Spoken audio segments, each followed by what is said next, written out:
As South African 2019 elections came to a close with the final results announced last night, the conversation continued, of course, online with social media users taking online to react to the final announcement. And now for reaction, we're joined in the studio by SABC's multimedia producer, Michael Saltweedle. Michael, as always, thank you very much for joining us. All right, so we're going to start with this. In terms of digital news, how did you find the social media sort of coverage and what people were saying on social media with regards to the elections? I'm sure you were up to date with what the trends were. I think the biggest thing to come out of the social media conversation was how well the EFF did on social media. I mean, they did well in the election, but on social media they won by a long way. Certainly lots more conversation, tweets, replies, mentions surrounding the EFF and their party leaders. So that was a big thing to watch, definitely. We've got some visualizations, actually. We work closely with the CSIR this elections, not only relying on their predictions as they work with us, as they do every year, which are very accurate, but also they have a team working specifically on social media monitoring. So we have some charts to show you on the big screen. The first one is something they put together showing, this is now from late on Saturday, or Friday night rather, until around 11 o'clock, 12 o'clock yesterday. Where's that peak coming from then? So this is around 9 o'clock on Saturday morning, when the results were approaching around 90-95% counting progress. So at this point, the country, Twitter, has a pretty good idea of who's going to take the votes in which nationally and in which provinces. And so you can see a spike there around 9 o'clock. Most of the mentions are of EFF South Africa. In red there you can see coming, and then in green and blue we've got the DA and the ANC. So that's just how it looked for that sort of 12-hour period. And it was much the same for leading up to the elections and on voting day and the rest of the week. I mean, if I were to have gone by social media and specifically, Twitter, I would have thought that the EFF would have won this election. What did you pick up from some of the sort of the biggest sort of highlights coming out of, especially I'm talking about Twitter because I was definitely glued to my phone there. But in terms of Twitter, don't you think that there was a lot of talk of, you're showing me that peak over there. There's a lot of talk about EFF, and it seemed a lot of the EFF supporters were really there on social media giving their comments. It did seem from social media that the numbers for EFF might have been a bit bigger. Absolutely. If we move to the next visualization, we can see that this is for the party leaders. So Julius Malema there getting the lion's share of mentions, followed again by Musi of the DA and Cyril of the ANC. So absolutely EFF rather dominating on social media, absolutely. And the next chart we're going to go to here shows you the kinds of conversations that were happening around each party. So this is showing you for the ANC what were the top hashtags used in relation to the ANC and the ANC's campaigning and the ANC's results. Just a little diagram showing you that kind of the breakdown. ANC leads. We've got SA Decides 2019 Ramaphosa, I can see that there. If we move on to the next one, we can see how the situation looked for the EFF. So this will be slightly different.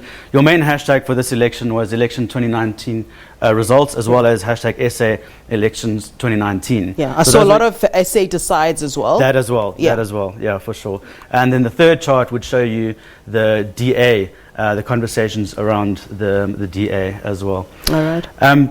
We also were looking at the central hashtag for the elections, which was SA elections 2019. If we move on to the next visualization that we've prepared for you, we can see actually what is the kind of Twitter activity surrounding that hashtag. And we've got it here. This is just for the last 3 hours. There are limits in terms of how far back and how many tweets you can get. Twitter puts limits on that. So this is just a rough idea of what's been going on just in the last 3 hours. 483 tweets mentioning hashtag SA elections 2019. You can see the reach there is massive. Is talk of elections going down slightly now? It is starting to drop, Right. I think it will continue through the week. But it did peak Saturday morning as well as Thursday. Thursday was a big day as the first results started coming in. So this was hashtag cloud showing you what else people were talking about in conjunction with that hashtag. Just over there, the tweets over time. Coming down, we can see now the tweets by country. This is obviously for the last 3 hours only. So the highest concentration, South Africa, as one would expect, expect, followed by other southern African countries, the US, Europe, and so forth. And then if we scroll down a little bit more, we can just see the top sort of tweets for the last 12 hours or so. This came out last night from our president, thanking South Africa for voting this time around and celebrating the achievement of our democracy and our elections. Right. All right. Well, I mean, I can see that some of the channels are popping up, some of the news channels. I mean, I know that I saw a couple of video clips coming out of SABC. I suppose social media as well gets, us as well out there in terms of the interviews we've done instead of the analysis and all of that. How effective was social media for SABC really during these elections? Yeah, absolutely. We had a really busy time on social media, as one might expect, peaking on Thursday by a long way. Yeah. As those first results start coming in, so that's when most of the conversation happened. And at Digital, we like to do things that we like to add to what TV and radio are doing. Okay. So we'll go and we'll do sort of behind the scenes Facebook live streams, just to add a bit of color sometimes, creating interactive visualizations, that kind of thing, just to offer SABC audiences a bit more. Yeah. In conjunction with TV and radio. So yes, it was certainly a bumper period for us on social media. The other thing that we are quite proud of is the elections websites that we built for this election. And I'd also like you to tell us about the app while you're at it. Sure.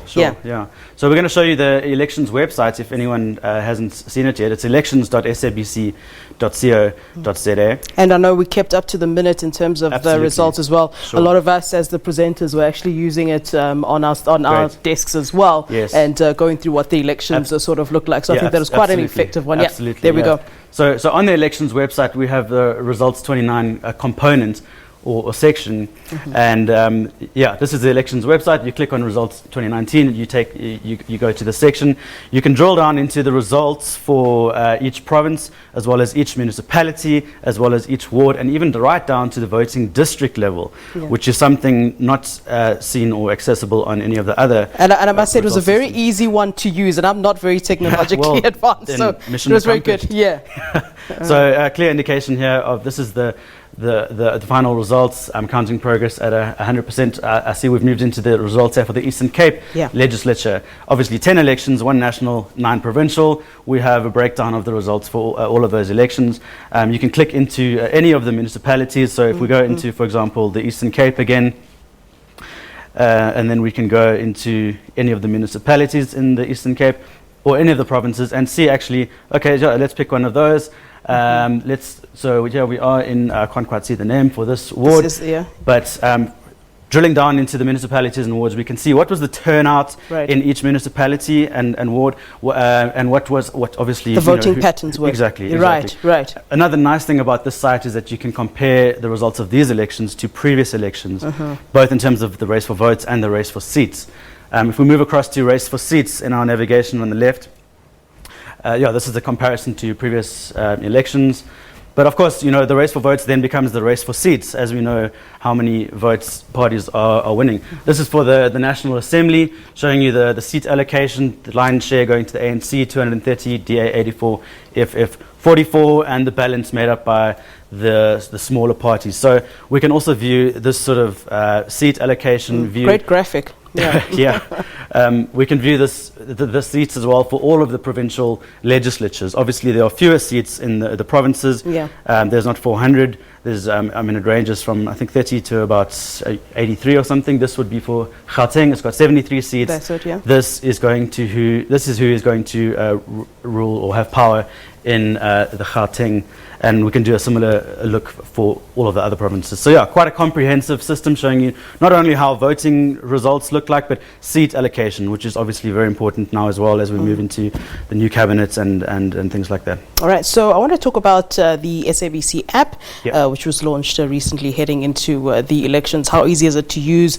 And also it's just a case of downloading, right? Yeah, that's it. So we launched the app a couple of days before the elections, and it's already had over 20,000 downloads across the Android Play Store and the Apple Store, Yeah. which is great. And I imagine we're going to grow it going forward as well. Yeah, for sure. And the nice thing about that app is that not only can you watch this very channel 24/7 live on your phone, you can also listen to any of the SABC's radio stations on your phone, which is super convenient. Yeah. And obviously all the latest news, as well as exactly what you're seeing here, the elections results. So you can navigate this interface from within the app as well. So if you need to know how many seats did the ANC get in Limpopo, you can look at it on the app and then switch to the live TV channel and then listen to a radio station. And I'm sure viewers want to know when it comes to the app, I mean, how are you able to navigate between, moving from, our radio news departments to our TV news departments? I mean, there's a lot of us that you're constantly having to interact with in order to make sure that this is constantly updated. Absolutely. So this is,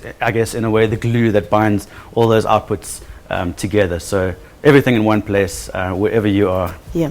Well, you did a fantastic job, Michael, and your team. Thank you very much. Thank you. So that's digital news, and don't forget to download the app. Where do they download it? Play Store it's SABC or News, Apple and that's Store. at Apple Store, That's it. SABC Just News. search And you look for us, search for us, SABC and News, yeah. you'll find us there. Michael, great speaking to you. Thank you so much, and keep close eye on what we're doing all the time as you have been doing. Thank you, Michael. Thanks. All right, so that's our digital news expert there, Michael Saltwiddle. He's with digital news at SABC. Let's take a look then at your other news. Moving to Sri Lanka, where church services have resumed for the first time since the Easter Sunday bombings, which killed more than 250 people. Soldiers armed with automatic assault rifles guarded St. Teresa's Church in Colombo, while members of the congregation were searched for explosives. The church car parked was empty, with authorities not allowing any vehicles into the compound as part of the high-level security measures. The government has blamed local jihadists for the deadly bombings, which